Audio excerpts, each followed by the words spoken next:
In yesterday's video, I went over all the characters that I pretty much regret building and won't build again. And so inside today, there's a lot of characters in P5X that I've invested to overall and been playing the game for a hot minute now. And there's a ton of characters that I would look back and say, yeah, I'm going to build them again without a doubt in my mind.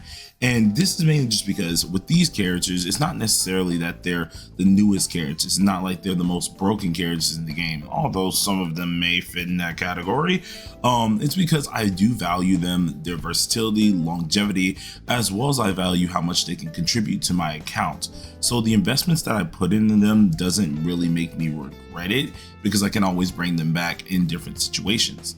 So inside of today's video, I'm going to be going through P5X characters that I have completely just enjoyed using, and that if I ended up resetting my account, got all my resources back, I would definitely rebuild again. And there are some of these that might surprise you as well, despite some of the videos I end up always doing. So with that in mind, let's go ahead and jump into the first one. Now I talk a lot of junk around things, and one of these things is Barry. Now I already know a lot of people are probably gonna be like, but Blade, you told us not to summon. Blade, you said don't do this. Listen, that's in just an option of she doesn't have a lot of long-term use at times. But for me, if I got all of my resources back, aka my pools for my A6 Barry, yeah, I would totally do it again, without a doubt. No doubt in my freaking mind. And that's mainly because, one, Barry is the one character that helped me through tons of SOSs as well as Guild Boss. If you guys did not know, the Guild Boss on Global and TW are a little bit different. Well, not Guild Boss, sorry, the SOS is a little bit different, and so how they're scored is different as well. And for several SOSs, especially if you had an A6 Barry, you could quite literally just bring her and score the highest you can score. And for a SOS junkie, score head junkie for me, meta junkie for me, that was freaking perfect. And it wasn't just that. The character herself, other than just the valuable amount of just damage she can deal and the mouse cheating type aspect she can do at an SOS for an A6 character, it was more like she was stunning.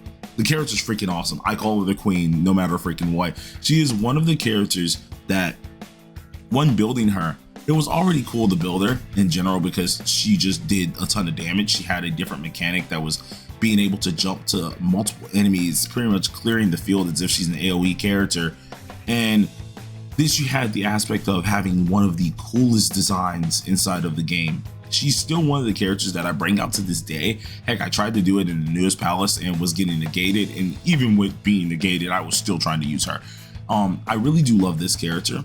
And that's mainly just because in P5X, you don't only play just for the meta side. You don't only play for a lot of that long-term type deal too. You play because the characters you like are in the game.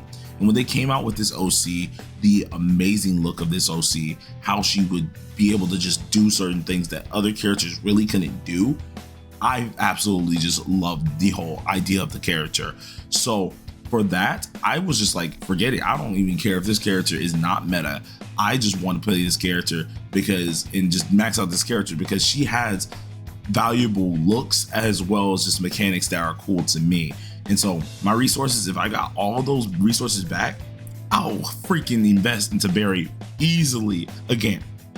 Even with the old gameplay, even with how we know now, I would still 100% invest into her because she's probably one of the easiest characters that I enjoy using a lot on my team as well as a lot on my account overall.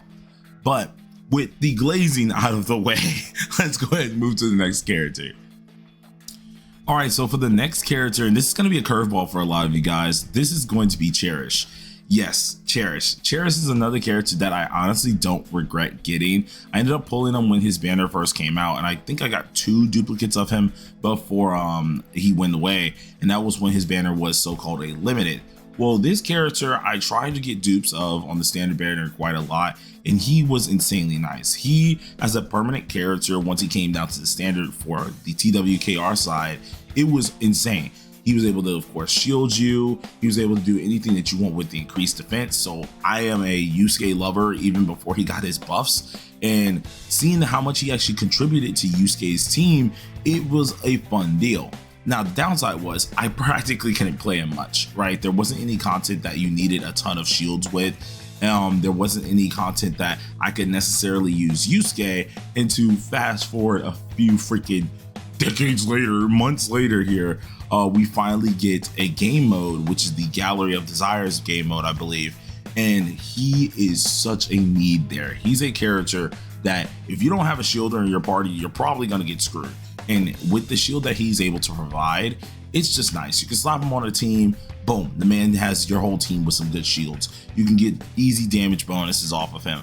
You can easily do anything that's pretty darn nice. The only downside is you can't use him in most like competitive type gameplays, so you're usually only going to use him in Gallery of Desires. But he is a really good character that I'm very glad I don't end up regretting. At first I thought I was going to end up regretting it because P5X, we all know, this is not a game that makes you highly invest and feel like that you completely need a defender. And they only recently started doing that, where we have Soy Pioneer being a good defender, Cherish, Junpei, and all those characters weren't necessarily a good investment, or at least Cherish wasn't a good investment. Junpei had his with the fire team, Soy had his with obviously Luce, but you guys get the picture of what I mean. Defenders as well as like kind of debuffers, they always wandered around, and defenders were one of the two that just didn't really have a good place until Gallery of Desires came out. Once that came out, it made this even better. And so my pulls for Cherish were no longer in vain. They actually felt like they had some meaning to it. And would I do it again? Yes, I would do it again, because if I got my resources back and his banner popped up, even if it's just a standard banner, let's say I got all my standard pulls back, I would definitely pull for this character again, because he is a really strong character. He's a unit that, with all regards to anything else, yeah, he can't be inside of most SOS parties, but he will definitely keep your team alive. If I'm starting a new account and I happen to roll this dude off the standard banner, I'm putting them in my team because I know my team won't end up dying. Like, he has so much shield that I can underlevel clear a lot of content just because of the shield he provides, this defense he's giving, and just all of that nice things that's inside of his kit. And that makes me not regret the character. Of course, once you get duplicates of him, it makes him even more of a crazy thing. And most tier lists, they go off duplicates as well, like A6 for their standard characters. So he just becomes an absolute unit with giving you like critical rate and stuff. But with all of that in mind itself, this character I would not regret getting again. He's definitely one of my best investments when it did come down to at least some of the units I went for. So we'll do it again 100%. Let's go to the next character. Okay, now this one is a little bit of a meta perspective, and as well as the amount of teams I end up using, and that's going to be CHORD. I love CHORD mainly because the meta use that you can use with this character. She was highly meta for a long time, and she keeps coming and going now with the teams that she's somewhat in. Heck, we have the new CHORD that's going to be coming out as well, in which all this character was a just straight up meta character for me. Not only did I like how she looked, because as a musician, I love the music aesthetic. She had the guitar and everything. It was rock and roll, looked awesome. She even wrote a song, bro. Like, there's a lot of stuff that this character kind of reached out to me, but I just love the meta side of this character too. She can pretty much be implemented in any team that needed a highlight. If they had some use of a highlight, boom, CHORD can be placed there. And that was always great because that was one slot that I never had to worry about with any of the teams I needed to do. Because if they just wanted a highlight, if they wanted some crit rate buffs, if they wanted attack buffs, she's your girl to go to.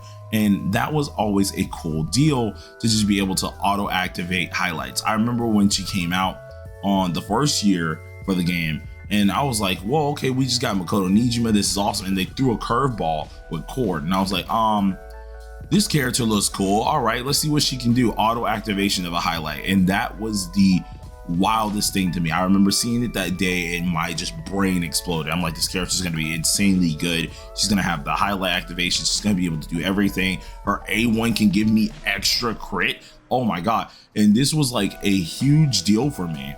So this character, meta perspective, was one of my best investments. She's still the character I use to this day. And although she's not like the most busted unit to use, if I want to just cheap out something, or if I want extra highlights to deal some extra damage, boom, there you go. CHORD does what I want to do. And that is what I love about her.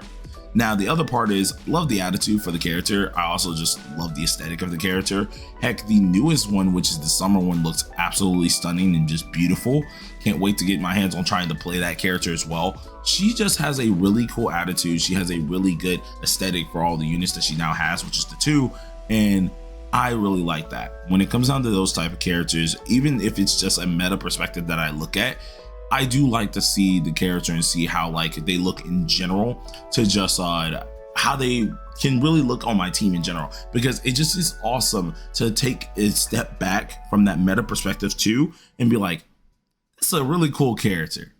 I like how they develop the feelings. I like how this really works and meshes together. And so CHORD is one of those characters that I would not regret pulling, not only for just meta looks, but also because she's a pretty darn cool character. But time to release wow you guys with another one. I know some people are gonna know this next character, but let's get straight into it. Yeah, I'm not gonna sugarcoat it. MESSA. I don't regret it. Don't regret it. Like, I used another character that I ended up A16, and this character, it wasn't because he was broken. No. It was because the guy is the coolest fit down the lane, and it is awesome to actually see Kira in general inside of the game, right? When he first came out, I was like, okay, this is gonna be pretty cool, Doctor. Then you get to see they had the most coolest trailer. I know I'm gonna have it in the background someplace, but they had the coolest looking trailer, bro, showing off this dude. He got the crow feathers all around him and everything, and I was like, is this supposed to be a catchy 2.0? What is going on? And of course, this was before I got to read the story a little bit more, but man, the aspect of like Doctor, the whole like Jack the Ripper looking feel, that stuff was so cool, and I still value it to this day. I'm so glad he ended up getting a level 100, because it actually makes him a little bit more viable, especially recently. And I was really sad because I was like, dang man, I won't be able to play this character. As much as I love his looks, he was a character that had a lack of use, and that was mainly, I think it was mainly because his supports weren't just all the way there. And I was like, dude, I won't ever be able to use this character again. Lo and behold, the level 100 came out, and this man went up. Okay, stocks went up for this character, and I can't wait to see who actually gets ran with him, because once he gets more characters that can actually be ran with him, oh my god, he's gonna have his time in the spotlight, which is gonna be great. Now granted, on TWKR he did have his time in the spotlight for quite a while, that he was cheaping out SOS, so he was a really good character. And heck, I think he's ranked now on some tier lists pretty dang high. I know I ranked him in a like middle ground tier, and he's pretty darn good. Like, he will clear story easy, he'll knock out a lot of bosses easy. You don't gotta worry about it, because it's the bleeds that he's able to deal and then just rip those bad boys on off. Oh my god, this character is one of my favorite units to actually use. And it's much like Barry's situation, where they don't have their place in the meta anymore, but just the aesthetics alone carry it. Like, the persona is the coolest aspect of this dude, bro. I looked at this persona, I was like, that's raw. That junk is dope. The blades on the arm and junk, the wings itself, their blades, like that. Oh, the whole aesthetic of this character is the best thing. You want a dang DPS, you want to look cool while being a DPS, MESSA was the dude to go with. I can talk on and on with this dude, so I'm gonna try to make sure I don't do that, but he was like the awesomest bleed type character that I ever laid hands on, and I'm so glad I invested in him. Now, I am kind of mad at myself for not going for the weapon. At this point in time, I might not ever go for a R6 on the weapon, but dude, he's so goddamn fun to use. He's a good character. He's a really good character, and I don't even need him for like long-term support. He just needs to be there to be a insanely OP character that has a lot of use once he gets to level 100. But I need to stop talking about this guy because I'm not going to get off of it. But all right, going to our next character and our last character. Now, the last unit that I'm going to be talking about, this is going to be for an actual reason, right? The other ones were more just my biased takes, likes, as well as the characters actually are pretty darn good. But this one is more like my flexible slot, kind of how we had CHORD. We get more into that meta situation here, where she's more of a flexible unit. And this is going to be ANGE. ANGE, for a very long time, I used. And even if the team didn't necessarily need her, I still ended up using her. And it's just because the way she could turn revert was just a whole new ball game for a lot of characters. She not only just was able to be a good unit, but she was completely different for a different reason in general, and that was the versatility that you can use with different teams. You could take a character that was so old. I remember using Ryuji, and he had no cards on. He was A6, no R6. I think he had just R0, right? Just the weapon. And when I say no cards on, this man just like got boosted by ANGE. Granted, my ANGE is A6 R6, so keep that in mind, you guys. Keep that in mind. But Ryuji just came out and he was like 3 mil, boom, easy. Win again, boom, higher number. Win again, higher number. And it was the most craziest thing to see, that a character that was newer could just take an older character that was like, hey, I got this really powerful move. Can you help me use that? And she would just make it possible. She would make units just absolutely possible. We had a time where A6 on was just decimating Makoto Yuki, and it was crazy. Like, it wasn't even Makoto. It was thinking CNY Ren, where she's just decimating the amount of damage you get. If you did not invest into CNY Ren for like, I think an A1, and of course this was before like the global buffs and stuff like that, you didn't invest into that A1, On was over here knocking down walls back to back with having ANGE, and that was the greatest part. The versatility of ANGE was insanely strong, where she was just able to bring back to life so many units. Even now, where obviously we have Miku in first, Fuka probably in second, right? ANGE I usually put around in the second degree, because Fuka does take a little bit more brain power to use, and as well Fuka does allow you to have awarenesses to make her really good. ANGE's whole kit is done at the A0. She's insanely good at A0. Fuka can be used at A0, but you really want that absolute clarity at A1, A2. And ANGE was that character that you just brought her in, you knew you can run a team, you knew you can do something with it, and I loved it because the amount of just support you got out of her, whether she can heal you, the pierce that you can get out the character, obviously the turn reverts that you got out the character, everything about her was so complexly like great, was so sound for the character that it was just great. You can use her anywhere, guild boss, SOS, regular content, and you knew that your team was designed to be perfect. You had so many different things you can use in like a great build that you knew you were going to be able to do a ton of damage, and it was just freaking awesome. I loved using this character. I still use it to this day. It don't matter the content. If I'm feeling lazy and I just want to straight up boom a freaking monster, all right, turn revert, boom, it's getting destroyed. Heck, do I need to speak even further with Luce knocked? That man, skill 3, bomb, just gone. It doesn't matter. And that was the awesome part of this character. You guys can hear it. Like on this video, I'm much more enthusiastic about it because these are the characters that I truly do hold dear a lot to my account, that not only have just absolutely made my account insane, but that have been the most fun for me.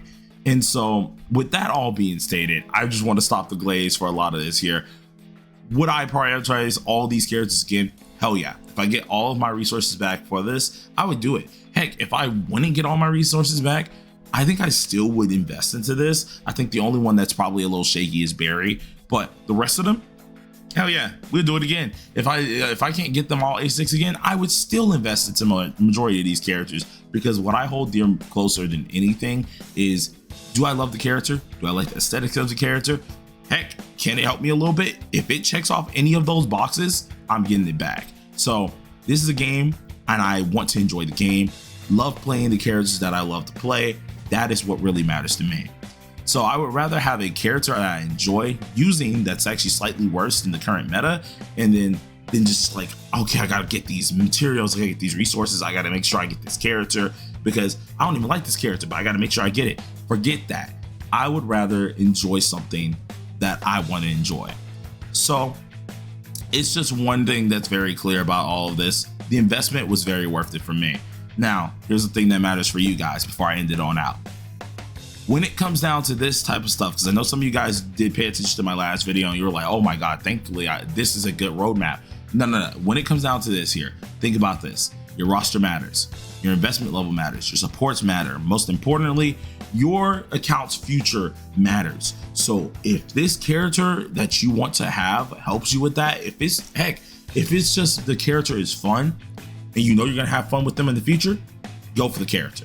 Do what you want to do, because at the end of the day, it is a game, and the investment doesn't always have to be meta investment. The investment doesn't always have to be, oh dang, they deal so much damage type investment. No, the investment could be your playtime and your enjoyment of said character. But with that out the way, you guys, hopefully y'all enjoyed the video. This one was way more enthusiastic, and that was just because I really do love these characters quite a lot, so I can talk on and on about it. But I would definitely build all of these characters once again. I'm curious to what you guys think, because I'm sure there's one character on this list, obviously, that you guys are like, what the hell are you talking about? Why would you invest into that character again? But what is one P5X character you would build again without hesitation? And on the other side, if you didn't answer the question from yesterday's video, what character would you regret building the most? But till then, if you enjoyed the video, drop a like, hit the subscribe button if you're new, and I'll see you guys next time. Peace.